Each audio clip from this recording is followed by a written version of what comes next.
O debate antecipado sobre as eleições de 2022 já fez emergir os cenários mais diversos em relação aos possíveis postulantes à presidência. Dois nomes parecem já ocupar bem a disputa, em polos opostos, Bolsonaro e Lula. Entre eles, há de tudo um pouco, dos mais tradicionais aos outsiders. Nos últimos dias, por sinal, um representante midiático fora da política roubou a cena. O apresentador e humorista Danilo Gentili. Os caras criaram uma lei para poder roubar em paz e quem comete abuso de autoridade é o juiz? Que porra é essa? Isso mesmo, Gentili conta com o apoio do Movimento Brasil Livre, o MBL, e do ex-juiz e ex-ministro Sérgio Moro. Em sua coluna na revista Cruzoé, Moro afirmou que o apresentador teria seu voto. Danilo Gentili teve também uma videoconferência com o candidato à presidência em 2018, João Amoedo, para debater as eleições de 2022. Os dois compactuam sobre a necessidade de criar uma candidatura alternativa a Lula e Bolsonaro. Mas como o nome do humorista passou a ser cogitado para a presidência em 2022?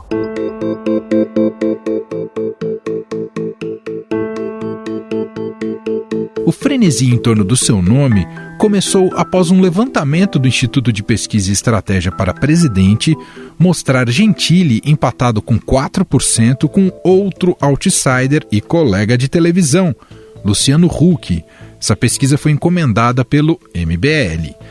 Revelado para o grande público no extinto CQC da TV Bandeirantes, Danilo Gentili, que apresenta o Agora é Tarde no SBT, ficou marcado pelas piadas polêmicas. De qualquer forma, o que ela quis dizer é que violência gera violência. Porra, justo a Dilma falando isso, caralho.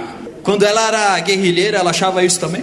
Quando ela entrava com uma metralhadora pra assaltar banco, ela falava, pessoal, vim só trazer amor, nada de violência.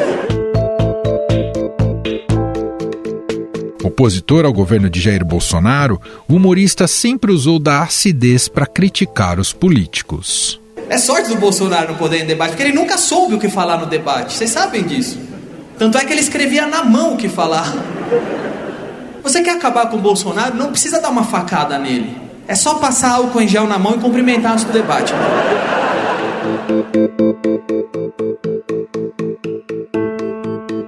O repórter especial do Estadão, José Fux, entrevistou Danilo Gentili e nos conta agora o que captou sobre as reais intenções do apresentador em relação a 2022. Tudo bem, Fux? Olá, Emanuel, tudo bem e você? Tudo certo. Bom, queria que você contasse pra gente aqui, para o nosso ouvinte, quando e como essa história começou a ganhar corpo do Danilo Gentili presidenciável, Fux? Olha, Emanuel, ele contou para mim que tudo surgiu a partir de uma solicitação de um processo, de um pedido de prisão dele feito por parlamentares da Câmara dos Deputados, quando ele fez um post nas redes sociais que teria, na visão dos parlamentares, incitado a violência contra os deputados. E aí, a partir desse post, dessa reação de parlamentares, começaram a fazer uma coisa em tom de brincadeira nas redes sociais, né?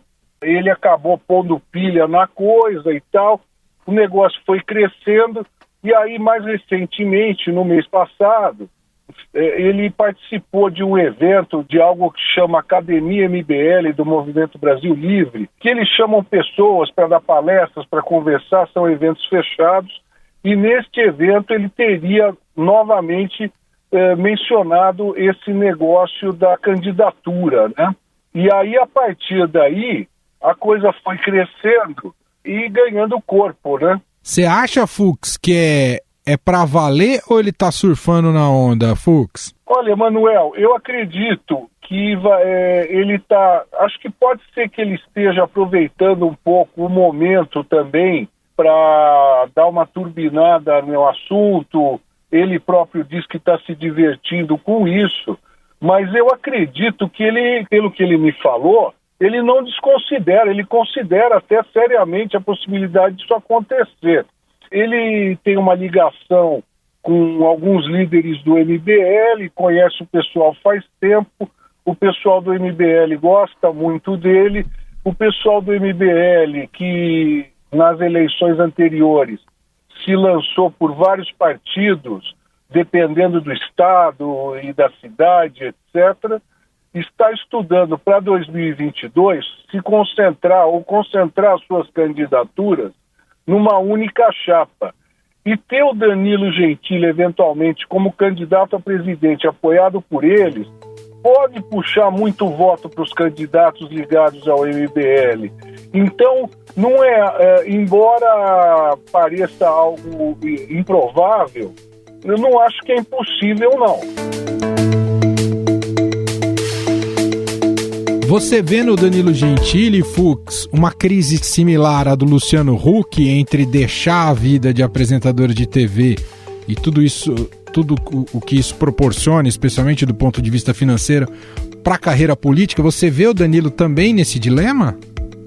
Acredito que sim, Emanuel. Eu acredito, ele próprio diz que entrar na política para ele vai ser um sacrifício. Ele vai ter que deixar de lado o programa dele, as coisas que ele faz, ele vai ter que deixar de lado, vamos dizer, vai ter uma perda financeira, com certeza, né? E agora, é como ele diz, é um sacrifício como ir para a guerra, né? Quando as pessoas decidem ir para a guerra, diz ele, é porque elas sentem que algo do qual elas gostam muito está ameaçado, né? Então, eu acredito que, eventualmente, ele estaria até disposto a abrir mão disso. Agora, ele mesmo diz também que ele preferiria, né, que surgissem alternativas melhores, né? Agora, acho que vai depender muito da evolução do quadro, né? Eu acredito que ele não é nenhuma coisa assim ideológica, de ver com quem vai ser aliado, com quem que não vai. Ele fala que o Brasil hoje está como uma casa pegando fogo e que ficar preocupado com questão ideológica, filigrana, liberal, direita, etc., seria como se preocupar com a decoração da casa no meio do incêndio, né? Bom, como você comentou, Fux, o Danilo Gentili não diz claramente qual que é a inclinação ideológica dele ou qual partido ele estaria mais à vontade, mas difícil enquadrá-lo no campo da esquerda, certo, Fux? Eu acho difícil também. Ele tem existe a percepção de que ele tem uma identificação maior com as ideias da direita, né, da centro-direita, o liberalismo, coisas desse tipo, né? Bom, e uma coisa até que você traz na entrevista, e muito bem destacado, que o fenômeno de um comediante, de um humorista na política não é novo e tem um caso recente bastante relevante, que é o que ocorreu na Itália, não é, Fux? É verdade, Emanuel. É o Beppe Grillo, né? Que foi candidato lá e virou também tema de muita controvérsia, né? Eu até perguntei para o Danilo, justamente em função disso, né, se ele não temia ser um candidato folclórico, né, numa eleição aí, numa eventual disputa de eleição em 2022 à presidência, e ele respondeu o seguinte: olha, eu acredito, diz ele, né, que quem teme que a minha candidatura seja levada a sério são os políticos. E ele diz que um sinal de que os políticos temem que a candidatura dele seja levada a sério são os processos e os pedidos de censura e de prisão que ele sofreu de políticos nos últimos anos por diversos motivos, né? Agora, acho que muita gente não vai levar a sério a candidatura dele. Mas, aparentemente, a ideia de ele avaliar uma possível candidatura não é uma piada, Emanuel. Ô Fux, para a gente fechar, e que denota o quão tóxica está a imagem do Bolsonaro, ele tenta se afastar também quando você pergunta se ele apoiou o Bolsonaro. Diz que não apoiou, né, Fux? Exato. Ele diz que sequer votou no Bolsonaro no segundo turno. Aliás, ele sequer compareceu para votar no segundo turno das eleições de 2018, segundo ele, e ficou em casa. E ele diz que o político que promete coisas e não cumpre, como ele diz ser o caso do Bolsonaro, tem que ser cobrado e fiscalizado. E aí, dando uma estocada na tropa de choque bolsonarista, né, que fica em cima dele o tempo todo nas redes sociais, ele diz que o político não deve ser adorado. Ele tem que ser fiscalizado e cobrado pelo que prometeu na campanha, e não adorado como um mito, né? Que hoje em dia o Danilo não usa a palavra mito, né? Não sei nem se usou alguma vez, acho que não. Mas quando ele se refere ao presidente Jair Bolsonaro, ele chama o presidente de minto. Gente, para quem não viu, não leu, recomendo mais uma vez aqui a entrevista de José Fux com o apresentador e humorista Danilo Gentili, e com essa onda agora que se criou em torno dele da possibilidade de ele ser um presidenciável. A entrevista denota que não é uma piada, aparentemente tem um fundo sério de verdade. Se vai ocorrer, tem muita coisa para rolar daqui até 2022, mas fato é que neste momento parece que ele também está aí na baila. Fux, brigadíssimo aqui pelo papo mais uma vez, um abraço, parabéns, meu caro. Um abraço para você também, Emanuel. Eu é que agradeço pela oportunidade.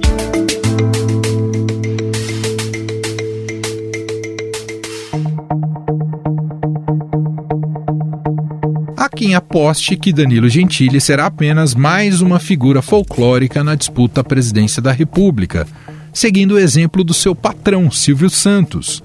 Em 1989, o homem do baú lançou sua candidatura no meio da campanha eleitoral pelo nanico Partido Municipalista Brasileiro e chegou a liderar as pesquisas de intenção de voto. Os políticos vão na sua cidade antes das eleições, depois não voltam mais na sua cidade. Eu vou fazer o contrário. Como eu não sou político, eu vou na sua cidade depois das eleições agradecer o seu voto. O candidato Armando Correia renunciou em favor de Silvio Santos há poucos dias das eleições, mas os eleitores que quisessem eleger o apresentador teriam que votar no nome do Correia na cédula. O Tribunal Superior Eleitoral julgou os vários pedidos de impugnação impetrados por partidos adversários e decidiu barrar a candidatura. Outro exemplo de figura folclórica é Enéas, do Prona, candidato a 3 eleições presidenciais, 1989, 1994 e 1998, com seu bordão característico e que é lembrado até hoje. Meu nome é Enéas!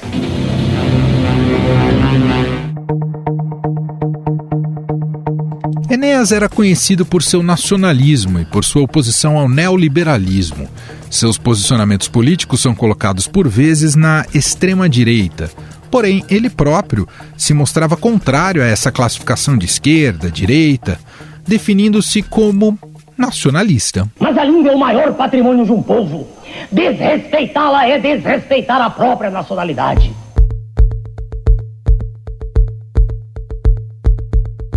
Em 2018 surge Cabo Daciolo. Nós vamos vencer a eleição. Sou o próximo presidente da República com 51% dos votos, para a honra e glória do Senhor Jesus Cristo.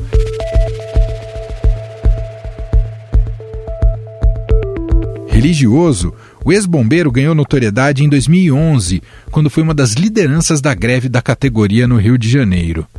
Durante o debate entre os candidatos, promovido pela Rede Bandeirantes, Daciolo questionou o candidato pelo PDT, Ciro Gomes, sobre sua participação na criação de uma suposta União das Repúblicas Socialistas da América Latina, a URSAL. O que o senhor pode falar aqui para a população brasileira, para a nação brasileira, sobre o plano URSAL? O que o senhor tem para dizer?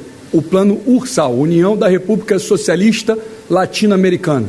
Tem algo a dizer para a nação brasileira? Meu estimado cabo, eu tive muito prazer de conhecê-lo hoje e, pelo visto, o amigo também não me conhece. Eu não sei o que é isso, não fui fundador do Fórum de São Paulo e acho que está respondido.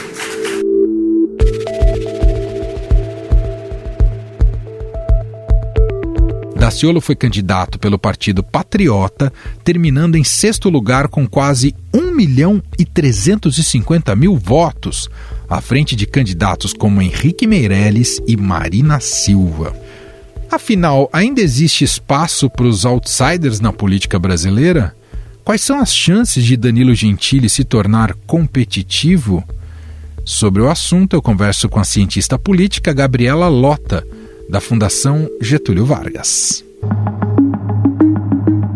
Olá, Gabriela, tudo bem? Olá, Emanuel, tudo bem? Muito obrigada pelo convite de estar aqui conversando com vocês. A cogitação da candidatura do apresentador Danilo Gentili, a gente pode enxergar isso como um fenômeno que tenta produzir um nome que consiga rivalizar com Lula e Bolsonaro. Um pouco a gente vai ver esse tipo de fenômeno daqui até 2022, já que nenhuma candidatura do centro colocada, ou nomes do centro emplacou ainda, professora? Como é que você enxerga? Bom, a gente tem esse fenômeno no Brasil já há alguns anos, o que a gente chama dos outsiders na política, né? As eleições de 2019 foram um momento em que nós tivemos mais candidaturas e candidatos que conseguiram se eleger outsiders, né? Aí 52% da Câmara dos Deputados foi renovada, isso foi ainda mais no Senado, com esses candidatos que se fortaleceram com um discurso antissistema e antipolítica.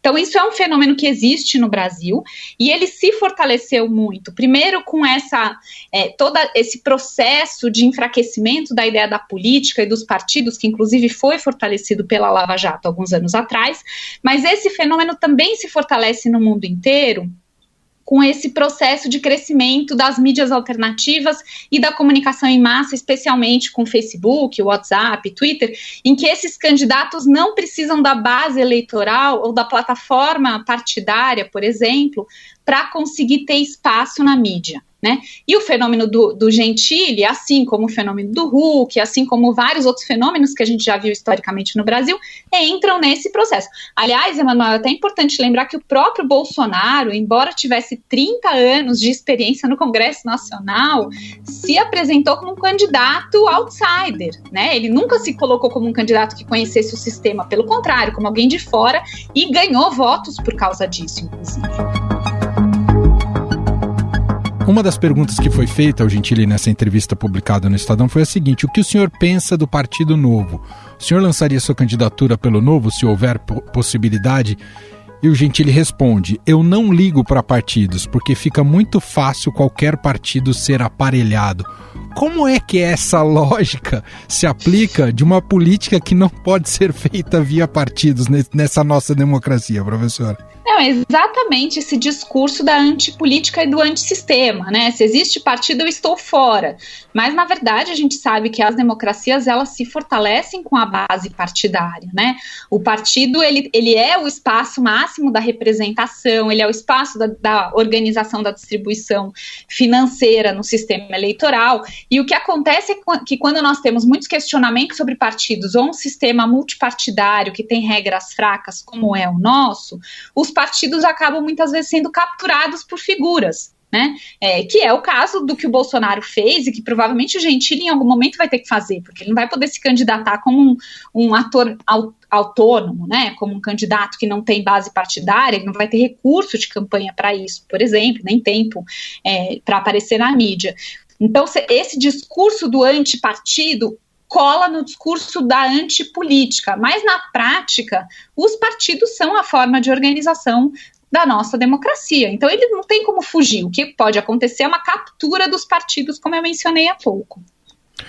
E, professor, o que a senhora nos diria sobre essa obsessão, já que a gente começou falando sobre debate eleitoral antecipado, já há uma obsessão no meio político para que haja esse tal candidato de centro. Faz sentido essa obsessão? Ela vai ter solução daqui até 22? É muito difícil, né? O sistema político brasileiro, historicamente, ele se constituiu dessas oposições nos extremos do que eram as nossas oposições antes, né? Que, historicamente, era PT contra PSDB, no caso brasileiro. E o que aconteceu é que a candidatura do Bolsonaro acabou levando esse duplo posicionamento mais para a direita, perdendo o espaço do que era aí o grupo do PSDB e os seus aliados, né? É muito difícil ter uma terceira via viável, no caso brasileiro. A própria organização do sistema não permite isso. Historicamente, a gente nunca vivenciou essa terceira via no meio do caminho.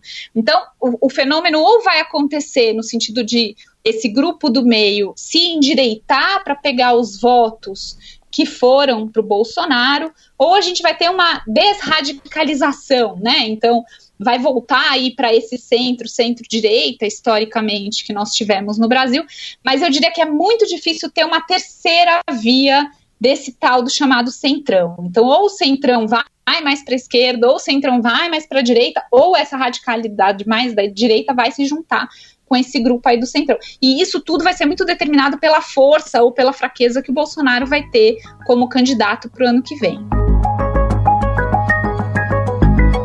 E na sua visão, professora, o que será dessa direita em 2022, após a chegada de Bolsonaro, que um pouco galvanizou ali os apoios para ele, mas claro que existe um contingente apartado ao Bolsonaro e que também não se identifica com a esquerda.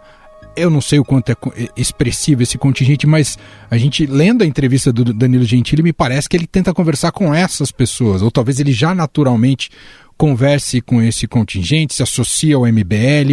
O que é que vai ser, qual o potencial dessa direita em 22 no Brasil? Olha, vai depender de como essa direita se posiciona, né? Eu imagino que esse grupo mais radical que se juntou ao Bolsonaro, se o Bolsonaro continua perdendo força como ele está perdendo força, é um grupo que vai ficar muito isolado, né? E aí a maioria de quem é não esquerda ou não vai votar na esquerda vai se aglomerar em torno aí de alguma solução que seja essa direita, centro, ou talvez até o próprio histórico centrão, ou o PSDB, que ocupou esse lugar da oposição, né? Eu acho muito difícil a gente continuar para 2022 com esse grau de radicalização nessa direita, até porque ela foi muito atribuída à figura do Bolsonaro e uma parte, como você mencionou, dessa direita mais tradicional não quer se colar nessa figura do Bolsonaro, sendo que ele está perdendo muito apoio nesse ano e tudo que vai acontecer em decorrência, inclusive, da pandemia e das crises econômicas que nós estamos vivendo e vamos vivenciar, né? Então, o que provavelmente vai acontecer é uma reorganização dessa direita em torno de um discurso menos radical, imagino que descolado do Bolsonaro, e aí jogando o jogo que sempre jogou, né? Que é esse jogo de pensar uma coligação um pouco mais ampla com esse centrão, com essa base mais histórica do Congresso Nacional, enfim, acho que provavelmente por aí que as coisas vão, se o Bolsonaro continuar desidratando. Então a gente vai ter uma direita menos radical, organizada em torno provavelmente de pautas que já se organizavam historicamente, que são menos radicais. Para a gente finalizar, professora, a gente observa essa notícia, enfim, esse momento, esse fenômeno, Danilo Gentili, um pouco ele numa postura ali surfando na onda, que você não sabe até que ponto ele está brincando com tudo isso, ou está levando a sério, enfim, joga um pouco com essa dinâmica.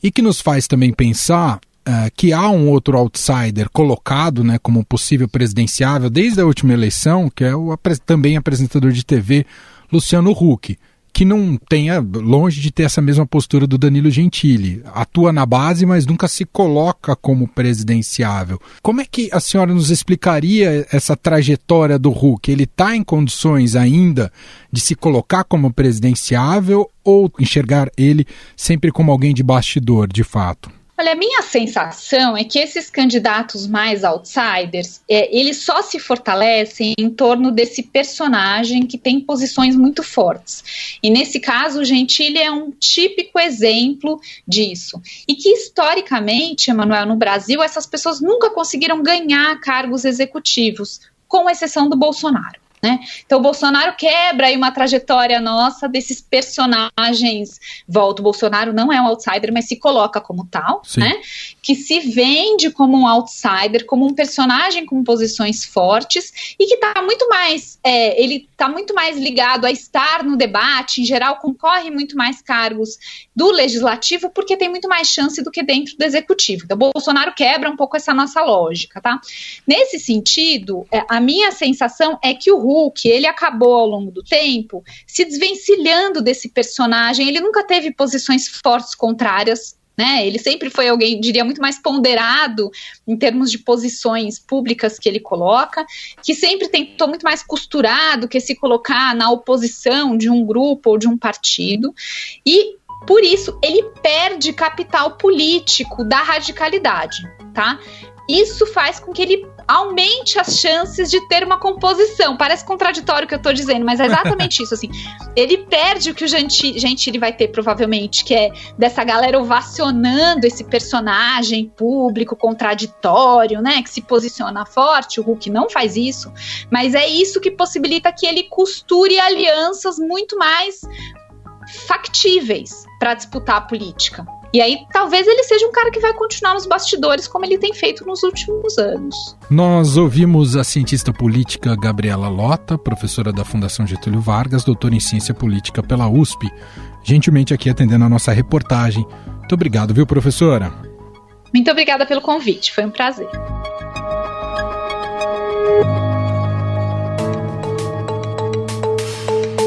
Estadão Notícias.